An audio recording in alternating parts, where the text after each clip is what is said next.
नमस्कार दोस्तों, आपका स्वागत है हमारे YouTube channel teaching exam overload पे।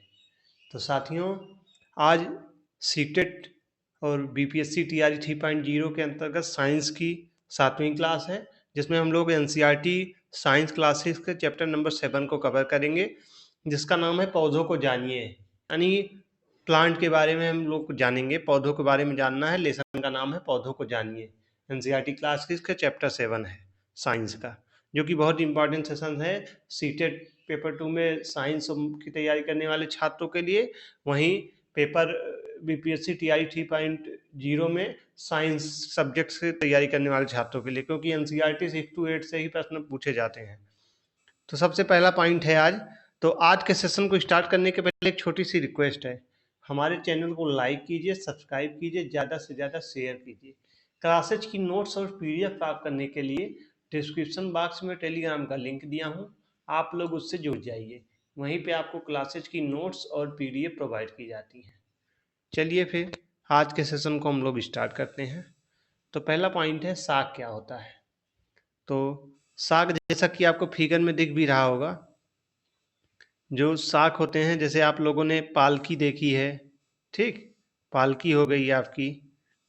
हरे एवं कोमल तने वाले पौधे को हम लोग साग कहते हैं। जो हरे होते हैं, कोमल होते हैं, तने वाले होते हैं, उनको हम लोग साग कहते हैं। ये छोटे, कोमल और अकाष्ठीय पौधे होते हैं।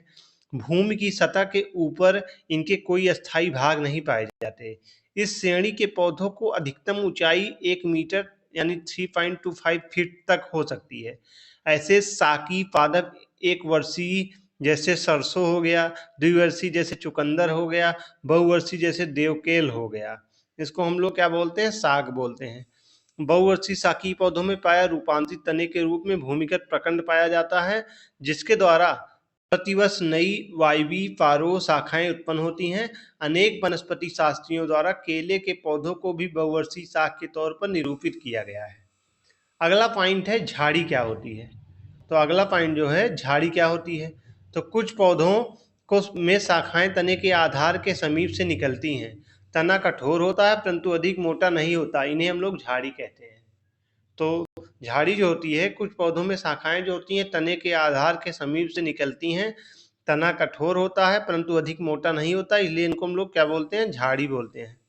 जैसा कि आपको फिगर में दिखाया भी गया है, ये झाड़ियाँ। अगला पॉइंट है वृक्ष क्या होता है। तो वृक्ष जो होता है, कुछ पौधे बहुत ऊंचे होते हैं, इनके तने सीढ़ी एवं गहरे भूरे होते हैं। इनमें शाखाएं भूमि से अधिक ऊंचाई पर तने के ऊपरी भाग से निकलती हैं, इन्हें हम लोग वृक्ष कहते हैं। तो कुछ पौधे जो होते हैं वह बहुत ऊंचे होते हैं और इनके तने सदृढ़ एवं गहरे भूरे होते हैं। इनमें शाखाएं भूमि से अधिक ऊंचाई तक पर तने के ऊपरी भाग से निकलती हैं, इन्हीं को हम लोग वृक्ष कहते हैं। जैसा कि आपको फिगर में देख रहे होंगे, काफ़ी ऊंचाई तक होते हैं, भूरे रंग के होते हैं इनके तने और काफ़ी गहराई में इनकी जड़ें होती हैं। इन्हीं को हम लोग क्या बोलते हैं, वृक्ष बोलते हैं। अगला पॉइंट है लता क्या होता है। तो लता जो होती है, जो स्वयं ऊर्ध्वाधर दिशा में खड़ी नहीं रह सकती। इनके तने पतले और कमजोर होते हैं, इतने लंबे होते हैं कि ये स्वयं खड़ी नहीं होती बल्कि किसी अन्य वृक्ष, दीवार, जमीन आदि पर पसरते हुए वृद्धि करती हैं। कमजोर तने वाले पौधे सीधे खड़े नहीं हो सकते और ये भूमि पर फैल जाते हैं, इन्हें हम लोग लता कहते हैं। तो जो स्वयं ऊर्ध्वाधर दिशा में खड़ी नहीं रह सकती, इनके तने पतले और कमजोर होते हैं, इतने लंबे होते हैं कि ये स्वयं खड़े नहीं हो सकते बल्कि किसी अन्य वृक्ष, दीवार या जमीन आदि पर पसरते हुए वृद्धि करते हैं। कमजोर तने वाले पौधे सीधे खड़े नहीं हो सकते और ये भूमि पर फैल जाते हैं, इन्हें हम लोग क्या कहते हैं, लता कहते हैं। चलिए आगे बढ़ते हैं। पौधों को जानिए लेसन में हम लोग पढ़ रहे हैं लता का फिगर, जैसा कि आपको फिगर के माध्यम से दिखाया भी गया है। फिगर में देख रहे होंगे, इनकी तने बहुत पतले पतले होते हैं, एक किसी दीवार या किसी पेड़ के सहारे खड़े होते हैं, खुद स्वयं खड़े नहीं हो पाते, इन्हीं को हम लोग लता बोलते हैं। आरोही क्या होता है। आरोही पौधे, तो कुछ पौधे आसपास के ढांचे की सहायता से ऊपर चढ़ जाते हैं, ऐसे पौधों को हम लोग आरोही कहते हैं। तने पौधे को सहारा देते हैं और जल तथा खनिज के परिवार में सहायता करते हैं, जैसा कि आप लोग फिगर में देख भी रहे होंगे। इनको हम लोग आरोही पौधे कहते हैं। ठीक। फलक क्या होते हैं। तो पत्ती के चपटे हरे भाग को हम लोग फलक कहते हैं। तो पत्ती का जो चपटा हरा भाग होता है इसको हम लोग फलक कहते हैं। ठीक, जैसा कि आप लोग पत्ती देख रहे हैं, इसका जो हरा भाग है इसी को हम लोग फलक बोलते हैं। ठीक, चलिए आगे बढ़ते हैं। सीरा क्या होता है?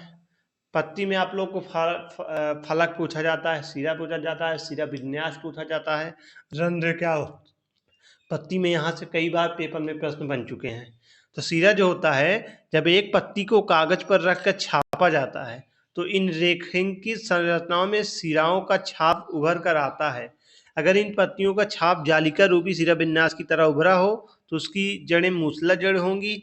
अगर इन पत्तियों की सिराएं का छाप एक दूसरे के समांतर हो तो उसकी जड़ें झकड़ा जड़ होगी। पत्ती की इन रेखी संरचनाओं को हम लोग सीरा कहते हैं। आइए हम लोग फिगर के माध्यम से इसको समझते हैं। जो आप लोग ये पत्ती में लाइन नहीं देख रहे हैं, ये आपको लाइन ऐसे दिख रही होगी,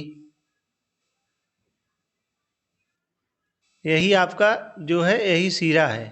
क्या है? यही सीरा है, इसी को हम लोग सीरा बोलते हैं। ठीक, जैसा कि आप लोग फिगर में देख भी रहे होंगे, इसको मैं जूम करके आपको दिखा देता हूँ। देखिए, ये आपके पत्ती में जो ऐसे लाइनों की तरह उभरा हुआ है, इसी को हम लोग सीरा बोलते हैं। ठीक, और पूरे पत्ती के जो पूरा भाग है हरा, इसको हम लोग पर्णफलक बोलते हैं। क्या बोलते हैं? पर्णफलक बोलते हैं। और जो ये आपकी बीच की लाइन है, या आपकी जो पत्ती के बीच को बीचों बीच बांटती हुई लाइन है, इसको हम लोग मध्य सिरा बोलते हैं। और जो ये नीचे होता है इसको हम लोग प्रणबिंद बोलते हैं। क्या बोलते हैं? प्रणबिंद बोलते हैं। आप लोग समझ गए होंगे सिरा किसे कहते हैं, मध्य सिरा कहते हैं, पर्णफलक क्या होता है, प्रणबिंद क्या होता है। अब यहाँ से अगर पेपर में प्रश्न बनेगा तो आप लोग आसानी से इसको सॉल्व कर लेंगे। ठीक, जो आपकी पत्ती के बीचों बीच भाग होता है इसको हम लोग मध्य सिरा बोलते हैं। और जो ऐसे भाग होता है बी आकार में, इसको हम लोग सिरा बोलते हैं। पूरे पत्ती के हरे भाग को हम लोग पर्णफलक बोलते हैं। और जो पत्ती की जो डंठली होती है इसको हम लोग पर्णबिंद बोलते हैं। तो आप लोग यहाँ तक समझ गए होंगे। चलिए अब हम लोग आगे बढ़ते हैं। अगला पॉइंट है सिरा विन्यास क्या होता है। तो घास की पत्तियों में ही ये सिराएं एक दूसरे के समांतर हैं, ऐसा सिरा विन्यास को हम लोग समांतर सिरा विन्यास कहते हैं। ठीक, तो आप सिरा विन्यास जो आप लोग फिगर में आप लोग पूरा देख रहे हैं, ऐसे ऐसे इसके आकार बने हुए हैं, ऐसे कई जालीदार आकार हैं, पत्ती में जालीदार आकार बनती हैं, इसी को हम लोग सिरा विन्यास कहते हैं। ठीक, रंध्र क्या होता है। पत्तियों की सतह पर छोटे छोटे छिद्र पाए जाते हैं जिन्हें हम लोग रंध्र कहते हैं। रंध्र से गैसों का वाष्पोर्जन की क्रिया होती है। आप लोग पत्ती में ध्यान से पत्ती को जूम करके आप देखेंगे तो पत्ती में छोटे छोटे छिद्र पाए जाते हैं। आप लोग पूरे पत्ती में देख रहे होंगे, छोटे छोटे आपको यहाँ पे छिद्र दिख रहे होंगे। इन्हीं छिद्र को हम लोग क्या बोलते हैं? रंध्र बोलते हैं। क्या बोलते हैं? रंध्र। पत्ती में आप लोग देख रहे होंगे जो छोटे छोटे छिद्र पाए जाते हैं पत्तियों में, उन्हीं को हम लोग रंध्र बोलते हैं। एक बार मैं आपको पत्तियों के माध्यम से फिर समझा देता हूँ। ये पूरे पत्ती के जो पूरा भाग है इसको हम लोग क्या बोलते हैं? पर्णफलक बोलते हैं। ठीक, इसको क्या बोलते हैं? जो बीच वाली लाइन है इसको हम लोग मध्य सिरा बोलते हैं। इसको क्या बोलते हैं? हम लोग सिरा बोलते हैं। ठीक, इसको क्या बोलते हैं? पर्णबिंद बोलते हैं। तो आप लोग यहाँ तक समझ गए होंगे। चलिए हम लोग आगे बढ़ते हैं। पर्ण का वह भाग जो पर्णफलक और पर्णधार को जोड़ने का कार्य करता है उसे पर्णबिंद कहते हैं। यानी विभिन्न पौधों में पर्णबिंद की उपस्थिति और इसकी आकृति और संरचना के आधार पर पत्तियों में पर्याप्त विविधता एवं दृष्टिगोचर होती है। जिन पौधों की पत्तियों में पर्णबिंद उपस्थित होते हैं ऐसी पत्तियों को समृद्ध कहते हैं। जैसे पीपल, जैसे पीपल में देख रहे हैं आप पर्णबिंद। तो इसके विपरीत कुछ अन्य पौधों जैसे कि आक की पत्तियों में पर्णबिंद अनुपस्थित होते हैं। इस प्रकार की पत्तियों को हम अवृंत कहते हैं। ठीक, पत्ती का वह भाग जिसके द्वारा वह तने से जुड़ा हुआ होता है उसको हम लोग पर्णबिंद कहते हैं। यानी जो आपको वो ये पत्ती का ये भाग देता है जो कि आपकी टहनी से जुड़ा हुआ होता है उसी को हम लोग पर्णबिंद कहते हैं। तो आप लोग समझ गए होंगे। अब अगला पॉइंट है रेशेदार जड़ें क्या होती हैं। रेशेदार जड़ें क्या होती हैं। तो कुछ पौधे जो होते हैं, कुछ पौधों की कोई मुख्य जड़ नहीं होती, इनमें रेशे जैसी बहुतसी जड़ें होती हैं, इन्हें हम लोग रेशेदार जड़ें कहते हैं। तो रेशेदार जड़ें आप लोगों ने देखा होगा कई बार फिगर। मूली की जड़ें कैसी होती हैं? मूली की जड़ कैसी होगी आप लोग बताइए। कई बार प्रश्न बन गया है। चुकंदर क्या है, यहाँ इसमें कैसी जड़ी पाई जाती हैं? प्रश्न ऐसे सीटेट में कई बार पूछा गया है। तो कुछ पौधों की मुख्य जड़ नहीं होती है, इनमें रेशे जैसी बहुतसी जड़ें होती हैं, इन्हें रेशेदार जड़ कहते हैं। तो आप लोग जैसे देख रहे होंगे ये मूसलाधार धरे हैं। जो इस फिगर में दिखाया गया है मूसलाधार जड़ें हैं, और ये जो ऐसे छोटी छोटी जड़ें होती हैं रेशेदार जड़ें होती हैं। ठीक है, ये जड़ें मिट्टी में चारों ओर फैल जाती हैं और पौधों को मजबूती से पकड़ रहती हैं। उदाहरण के रूप में आप लोग गेहूं देखे होंगे, गेहूं की जड़ें कैसी हो गई, रेशेदार जड़ें हो गई। घास कैसी होती है, रेशेदार जड़ें होती हैं। मक्की कैसी होती है, मक्के की रेशेदार जड़ें होती हैं। ज्वार कैसे होता है, रेशेदार जड़ें होती हैं। तो इन पौधों की जड़ें एक समान दिखाई देती हैं। अब अगला पॉइंट आता है मूसलाधार जड़ें कैसी होती हैं। तो मूसलाधार जड़ें जो होती हैं पौधों की एक विभिन्न केंद्रीय जड़ होती हैं, इनमें से एक अन्य जड़ निकलती है।